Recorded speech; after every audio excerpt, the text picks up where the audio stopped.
Barbara Friedberg here, former portfolio manager and university investments instructor. Have you ever felt like you are a loser, you're a failure, you're not rich enough, you're not pretty enough, you're not smart enough, you're not successful enough? And you've thought money is really the thing that defines success. Clearly, I felt that way. And maybe some of you have felt that way as well. But we're here to debunk the myth that money is the only measure of success. Listen to the end and you will learn how to define success for you.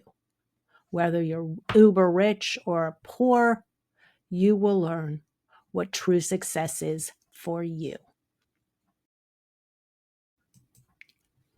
So how do you measure success? Look, I get it. We all espouse a variety of success measures. You look at Meryl Streep. Wow, she's successful, she's wealthy, and she's a famous actress. Then you look at Michael Jordan, brilliantly talented athlete, businessman, wealthy, successful. But what about the guy working in Starbucks down the street? Or what about the person that picks up your trash? Do you think because they might not be wealthy that they're not successful? Think again. There's so much more to you than your net worth, than your dollar bottom line. And here we are going to talk about what makes you successful and how you can move beyond the idea that success equals money. Just because I say it doesn't make it so. Money doesn't equal success. Here's a sample list of what I consider success traits. Maybe you agree with some, maybe you have different success traits. Giving back and contributing to society.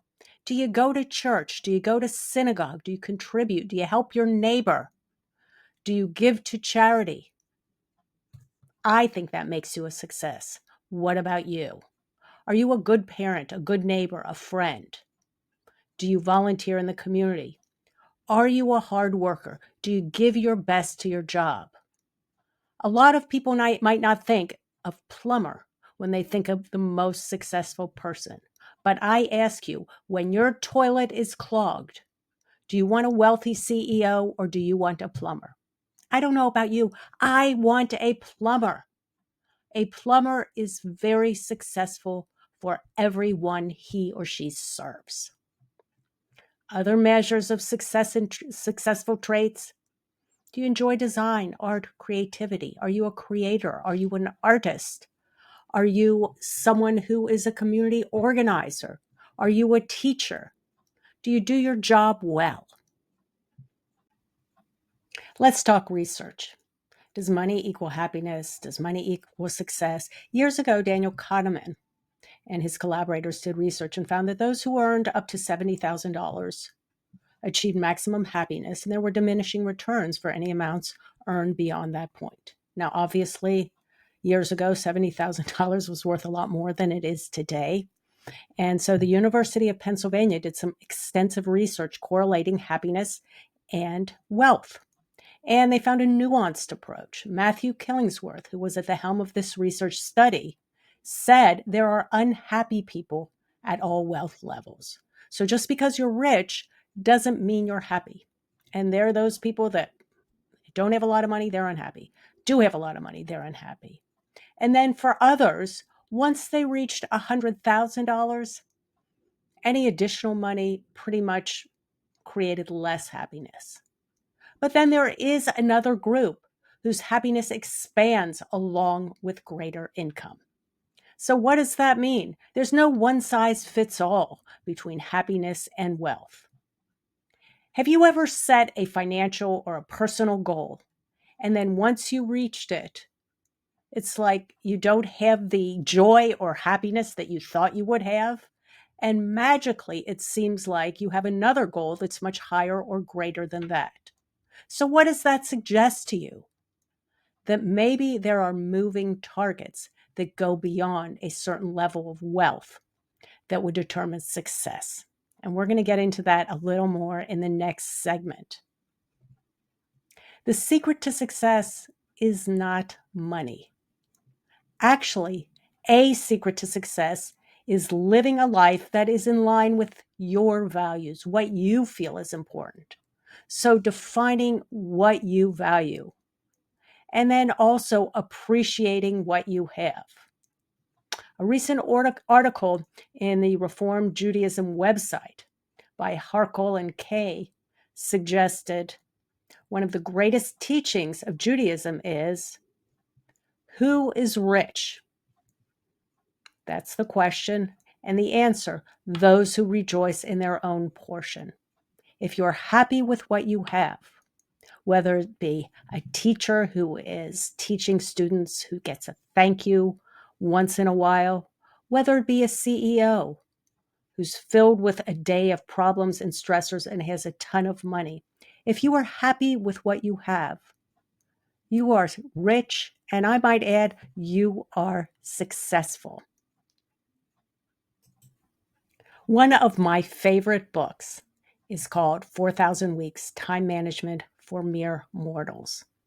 In this book, Oliver Burkeman posits that we only have, if you live to about 80, you'll have about 4,000 weeks.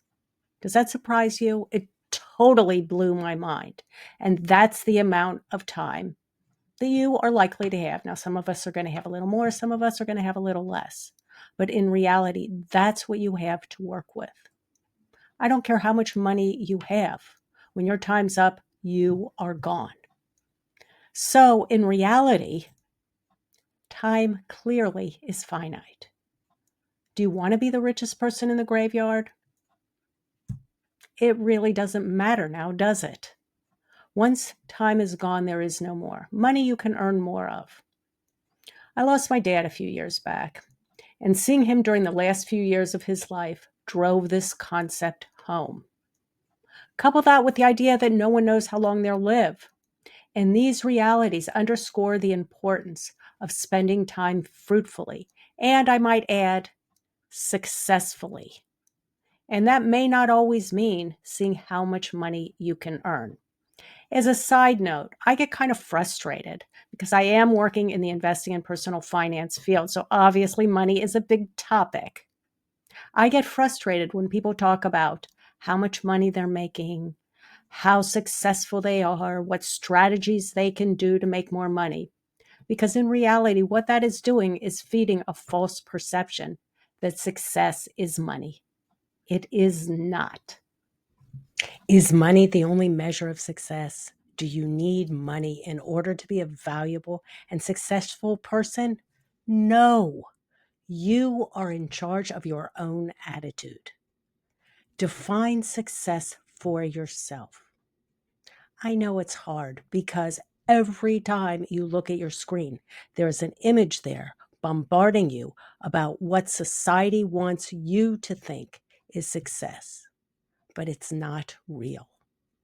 Success comes from your heart and from the kind of person you are and the kind of person that you want to be. Appreciate what you have. Regardless of the dollar amount in your checkbook, you have value. You have value just for being alive. Shift your attitude so that you look at the positives in your life, not the negatives, not your neighbors, nothing else, but the positives that you have in your life. You are on your own path. Never forget that. It's not the path of anybody else but you. Appreciate your own path. Avoid comparing yourself to others, and you will be wealthy. Thanks so much for listening. I am Barbara Friedberg. If you like this video, please, please, please give us a thumbs up, subscribe, so we will have the motivation to make more videos for you. If there is a link below with affiliate next to it, that means if you sign up through that link, our company might get a small commission to help fund these videos. See you next time. Bye.